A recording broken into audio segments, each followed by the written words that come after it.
Why is there wholesale dissatisfaction in our society? Is the answer thinking the unthinkable?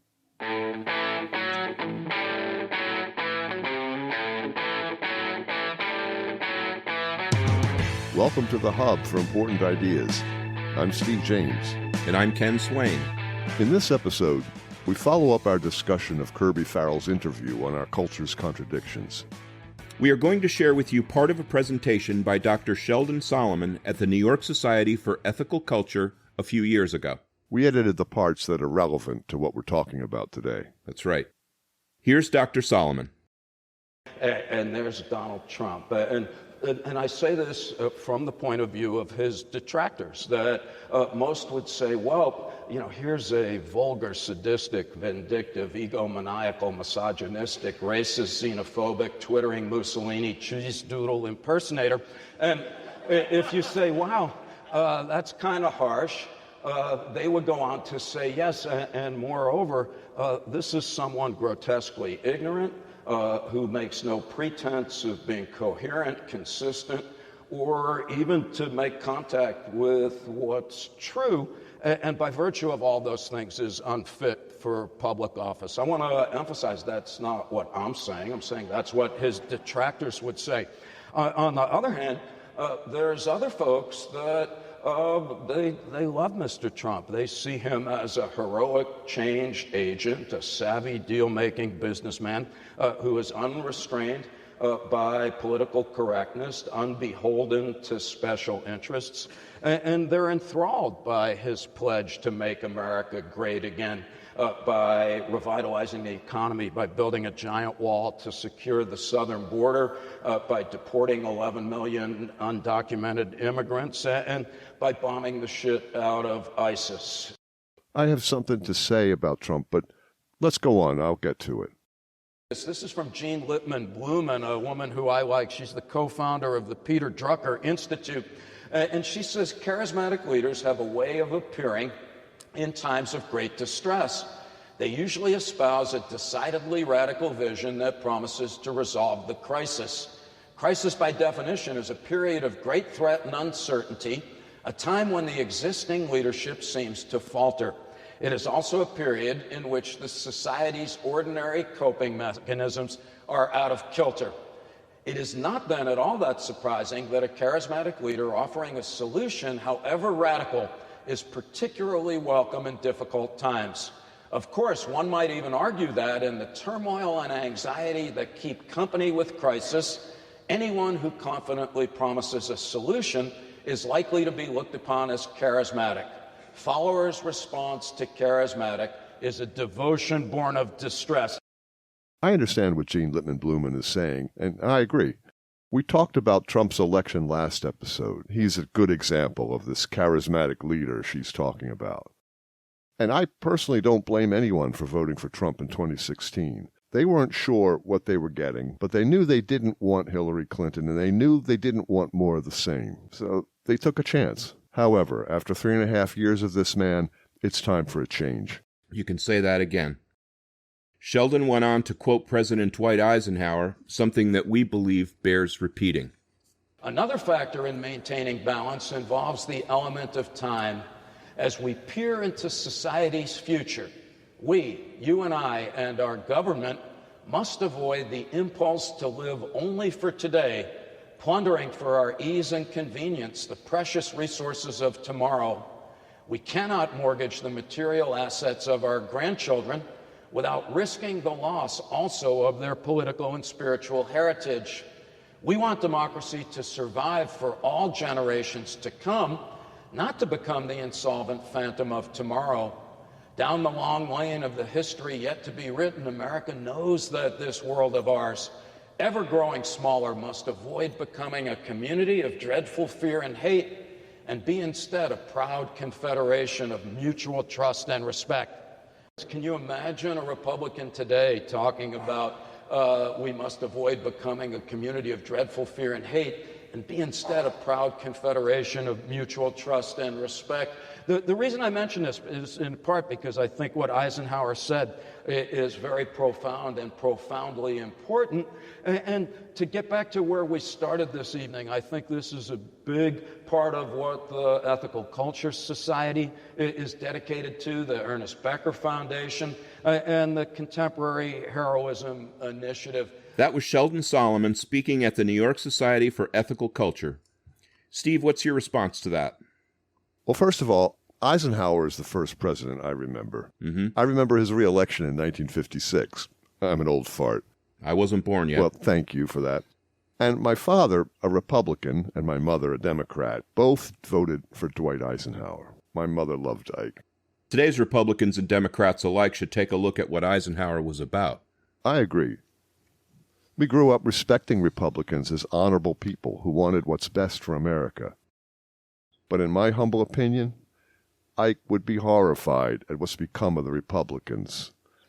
These Republicans who are aiding and abetting a criminal in word, deed, and their cynical silence.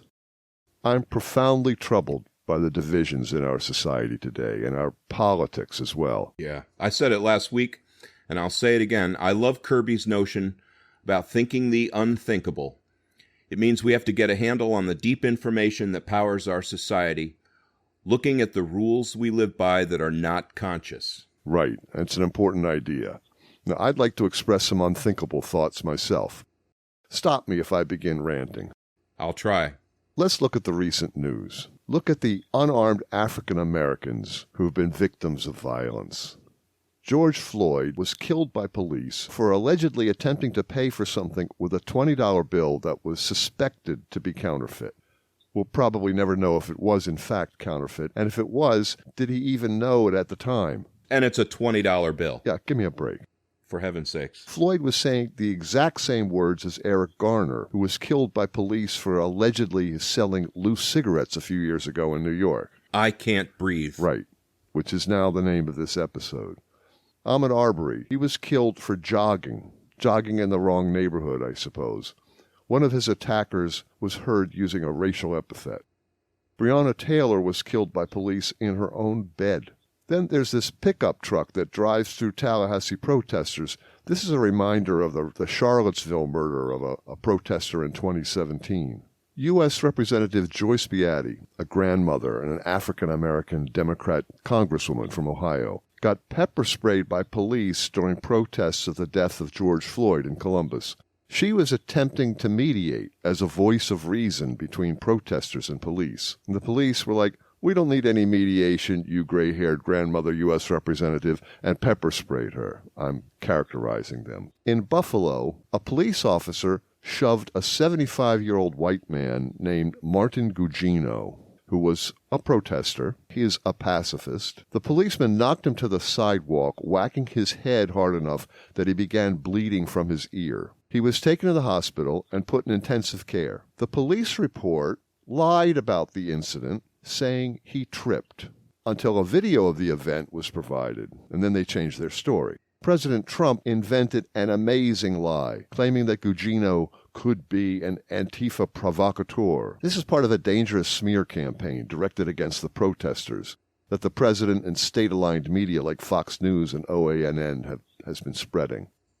Robert Reich, who I really respect, wrote, "So let me get this straight. Black Lives Matter protesters are tear-gassed for protesting the murder of George Floyd, but MAGA protesters, that's Make America Great Again, were left alone for bringing AR-15s inside state capitals." This is unbelievable, Steve. This is all quite disturbing. Yeah, I had stopped listening to news for a while. It was pandemic 24/7. Then all this started, and at first I was sad, then I was outraged.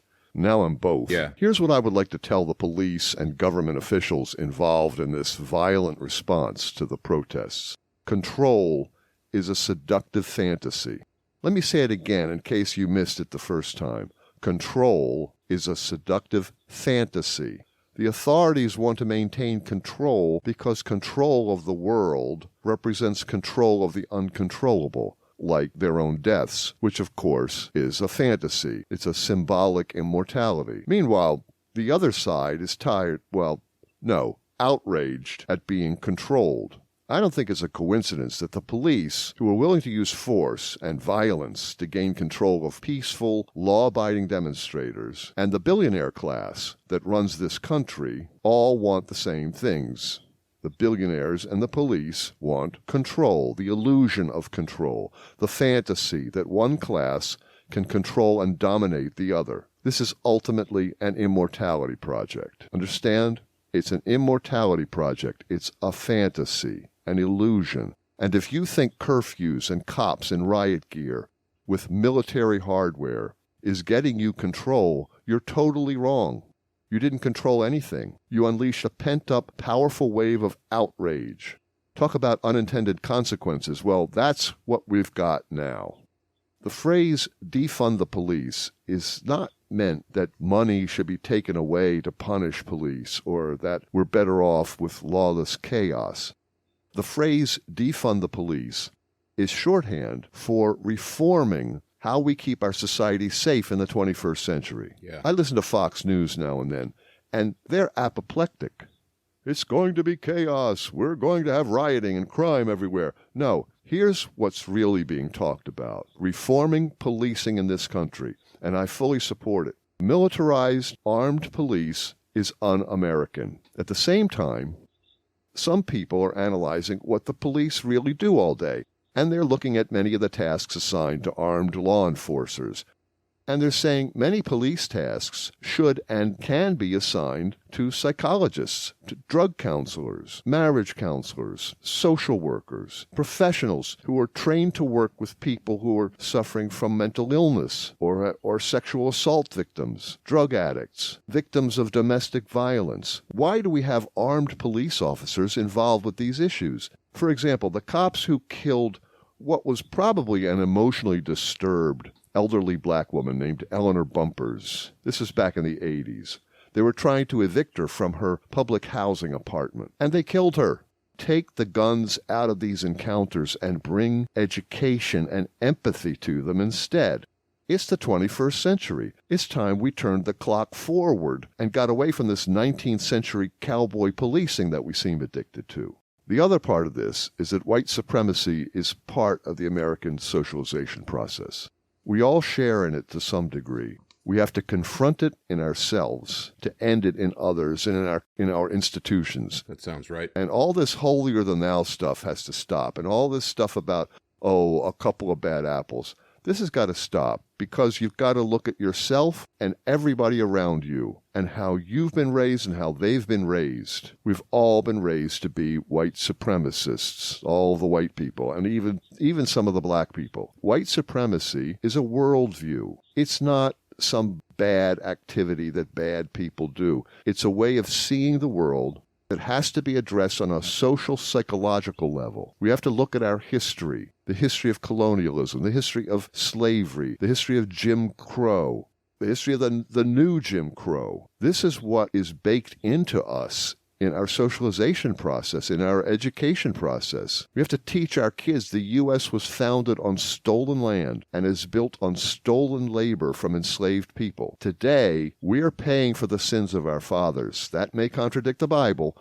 but that's what this is about. The protests are more than just objection and disapproval. They're part of a movement that seeks equality for all Americans, for all humanity worldwide. That's why the protests are breaking out all around the world, by the way. It's because every society has inequality and discrimination against its minorities. Or it might be a whole country that's just tired of being discriminated against by the rest of the world. And the rest of the world, they're all responding to the George Floyd killing. Yep. As one activist said about the sporadic fires and looting with the protests, she said the society broke the social contract with African Americans, and they are responding in kind, and that the majority, I assume she means the white majority, should be grateful that the protesters seek equality and not revenge.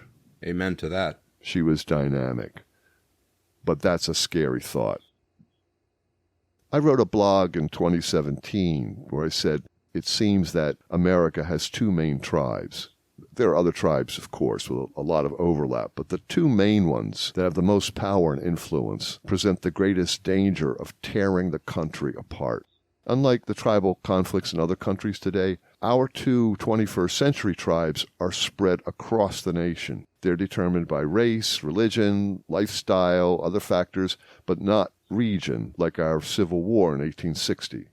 According to a major study conducted by NPR and others, majorities of Americans in many ethnic, identity, and racial groups believe that discrimination exists against their own group across many areas of people's daily lives. 55% of white Americans feel their group is discriminated against.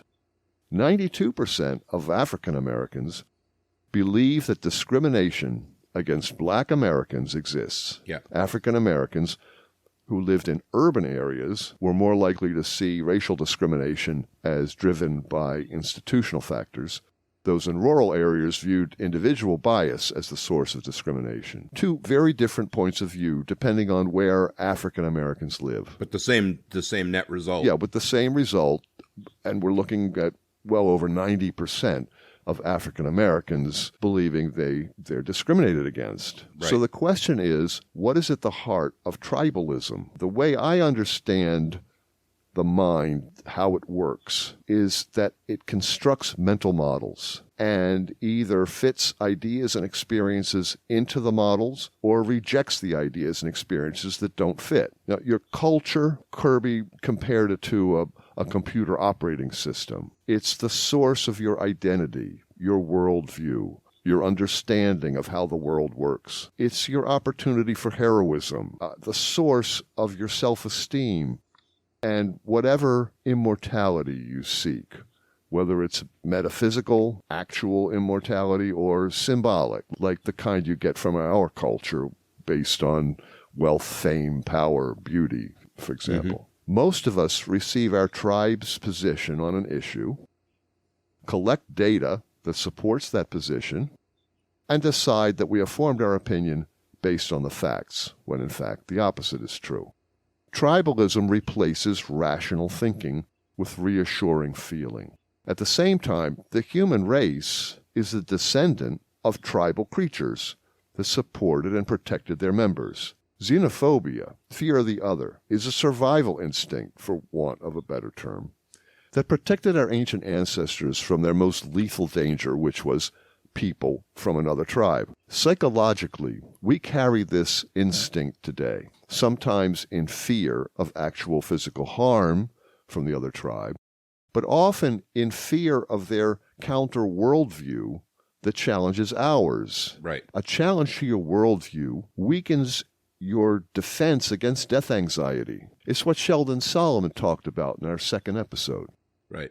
So our forms of heroism, self-esteem, and symbolic or metaphysical immortality are all threatened by the very existence of a counter worldview. Allowing the worldview to gain increasing power, to dominate, to push their values into the fore is a threat to our psychological equilibrium. Well, I think that's right, Steve. I maintain that we should all try the time-honored debate exercise of making sure that you can argue the position of your opponent. If you can effectively argue the opposite tribe's opinion, you've gone a long way towards finding some kind of common ground. Agreed. I think we have to find common ground.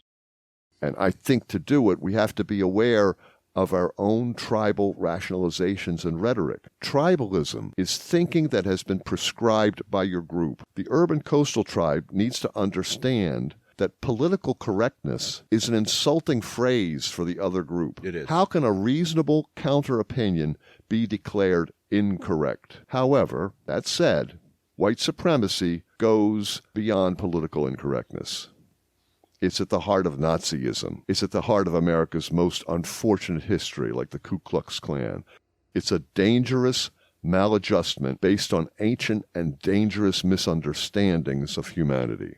So I don't think white supremacy has anything to do with correctness. Right. It's a destructive worldview that belongs in the dustbin of history. You're talking about things that there are two equally viable positions on an issue that should be capable of being discussed. And one side claims that theirs is the correct one, and if you say anything other than that one, you're incorrect, as you say. But in terms of political correctness, Yeah. the term resistance is divisive. It implies that the 2016 election was a defeat by a foreign army, an occupying power, rather than fellow Americans. I never liked the term resist. No. The urban clan needs to acknowledge the prospect that the pace of social change might have generated a recoil and counterattack among traditionalists. Sure. Understand that what's being described by you as hate may in fact be fear on the other person's part. Well, I think that's right, and I think it also should be pointed out that there's probably fear on both sides in most of these very divisive issues. That's what I'm hearing between the lines. And the Heartland Tribe and Trump voters, they need to embrace the fact of change. Yeah. I understand that change is frightening, but they have to understand that as the world gets smaller, clinging to one's tribe may have become more and more important psychologically, but less and less possible in reality. Yes, change can be frightening, but next to death and taxes, it's one of the surest certainties. It's very true. Thinking the unthinkable is hard for every individual, but we have to do it to keep from tearing our society apart. Agreed. It is extremely hard to step outside of your culture, to step outside of your tribe and give credence to the other. You have to, we all have to question where our ideas come from. It's not an easy process.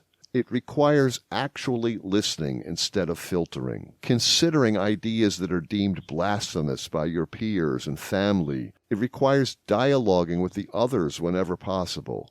It's not about converting others or defeating them in debates. This whole debate confrontation thing, that like CNN likes to have the debate. Let's put that aside. This should be about uniting people as best we can.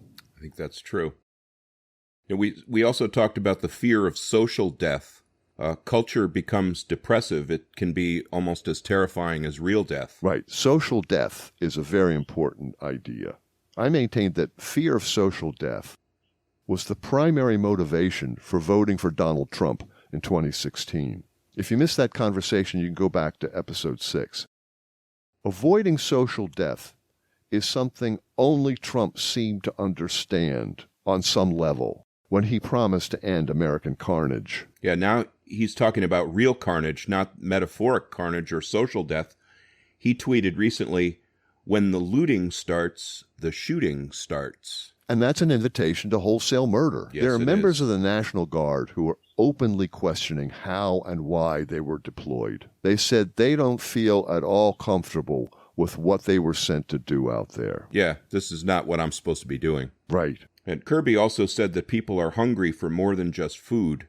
And a lot of us are feeding ourselves, to death. Right. Kirby is making a very important point that people are looking for meaning and purpose. He's making an analogy that we're hungry for meaning, using food as a metaphor, but more than a metaphor. It's a way we comfort ourselves and reward ourselves. I liked his suggestion that we need to teach people, in effect, how to love. Right.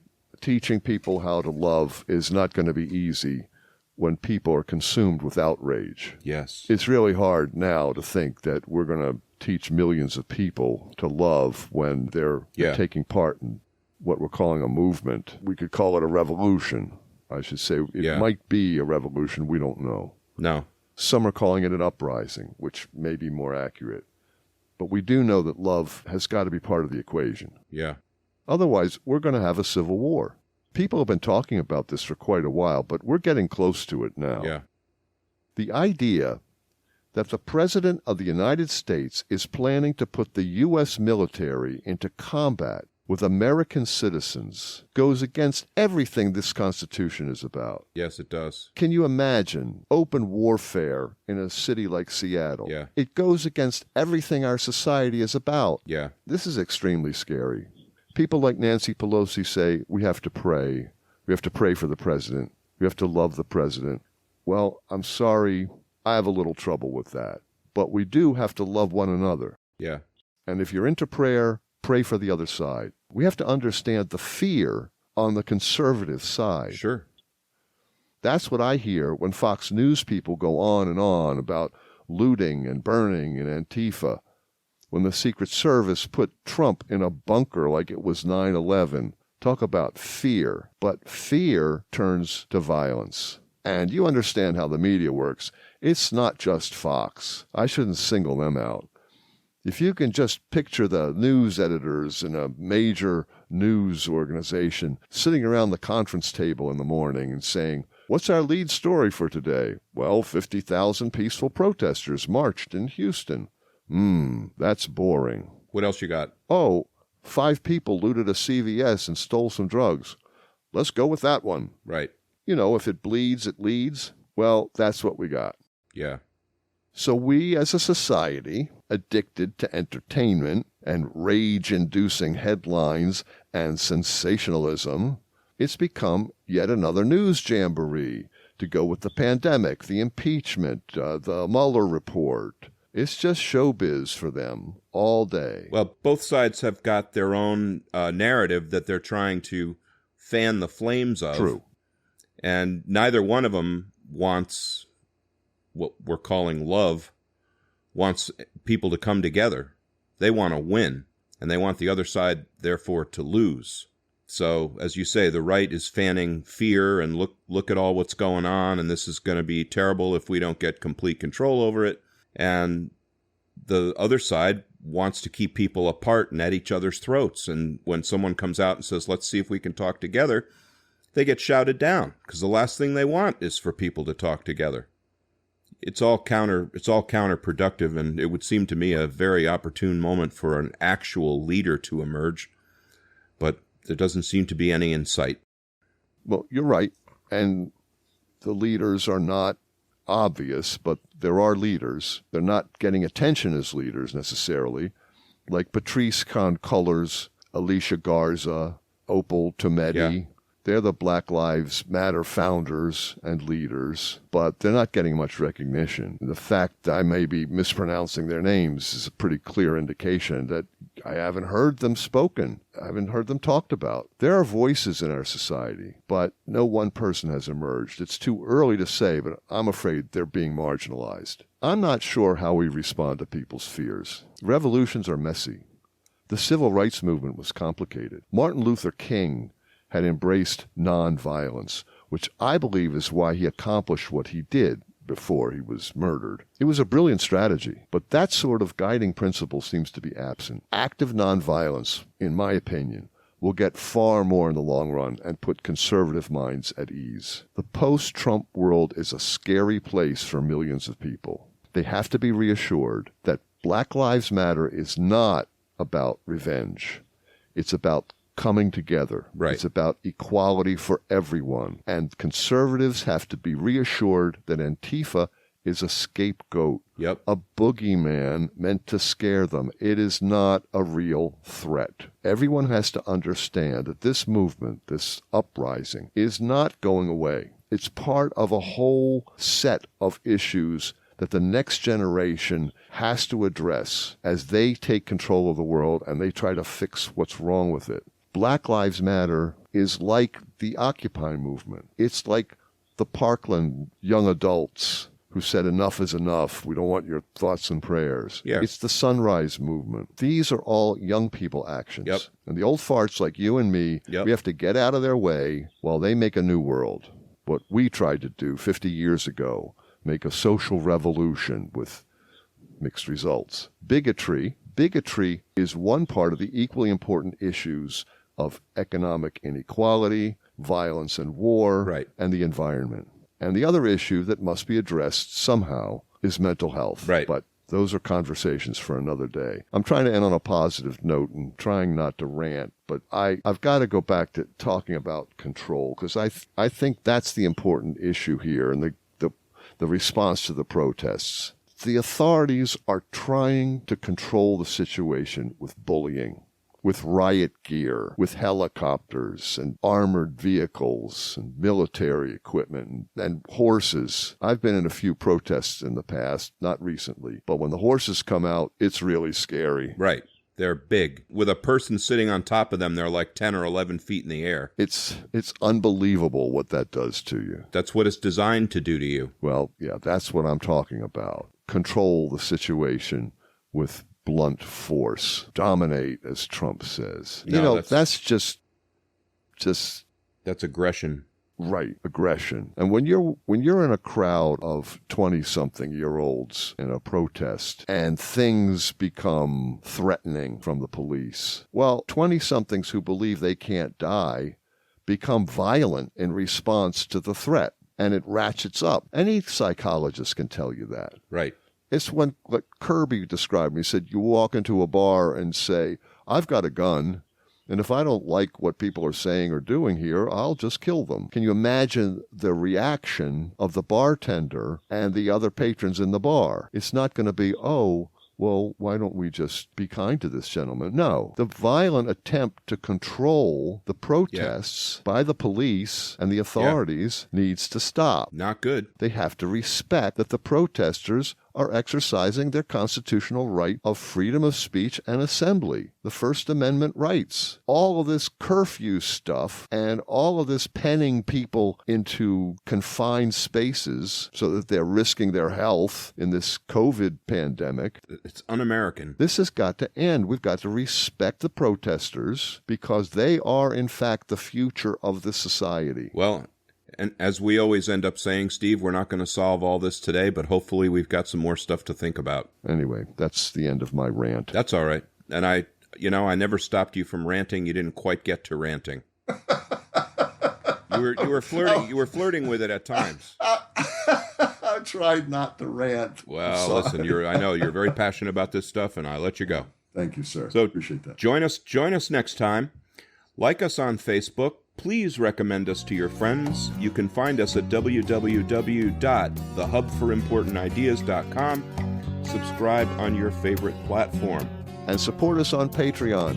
We're 100% listener supported. That's right. Thank you for listening to The Hub for Important Ideas. I'm Steve James. And I'm Ken Swain. Stay safe, everybody. Stay well.